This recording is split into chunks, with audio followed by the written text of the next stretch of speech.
J'aimerais partager avec toi l'histoire de Hawa. Hawa est une jeune femme que j'ai coachée. Hawa a grandi dans un contexte familial très difficile. Et les choses se sont empirées après la perte d'un être cher. Elle se souvient avoir envié quelques-unes de ses amies, dont la mère, les frères et les sœurs semblaient affectueux, chaleureux et aimants.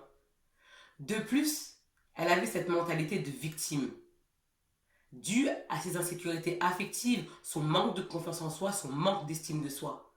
Ce qui a engendré sa dépendance affective auprès de la gente masculine.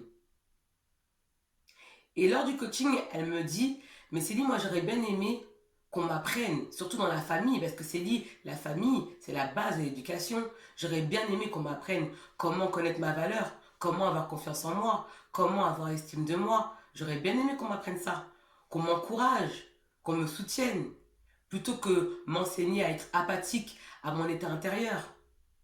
Et en grandissant, en devenant adulte, Awa a compris que le contexte familial et ses circonstances influencent grandement l'adulte que nous sommes.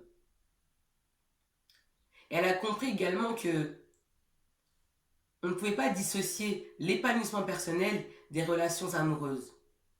Les deux sont inhérents. Et qu'une belle relation sentimentale passe à travers son épanouissement personnel. Aujourd'hui, avec du recul, et grâce à un travail d'introspection que nous avons effectué ensemble, Awa et moi, elle est reconnaissante de ne pas avoir grandi dans une famille affectueuse, chaleureuse et aimante. Pourquoi? Parce que cela lui a permis de développer sa force mentale, de se rendre compte de la capacité de l'être humain à rebondir et à renaître de ses cendres tel un phénix. Awa est fière de son parcours et également d'avoir été capable de combattre sa dépendance en amour grâce à l'autonomie affective, en apprenant à développer une relation saine avec elle-même au travers de l'amour de soi qu'elle se donne au quotidien. Je tenais absolument à partager cette histoire inspirante avec toi parce que c'est une preuve de résilience et de pugnacité face à l'adversité. Et cette Awa, ça peut être toi également.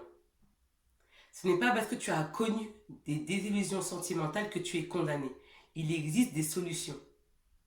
Parce qu'il est hyper compliqué de subir ces relations sentimentales et amicales. Rappelle-toi d'une chose. Le plus important, ce n'est pas d'où tu viens, mais là où tu veux aller. Quelle personne souhaites-tu incarner? C'est ça le plus important.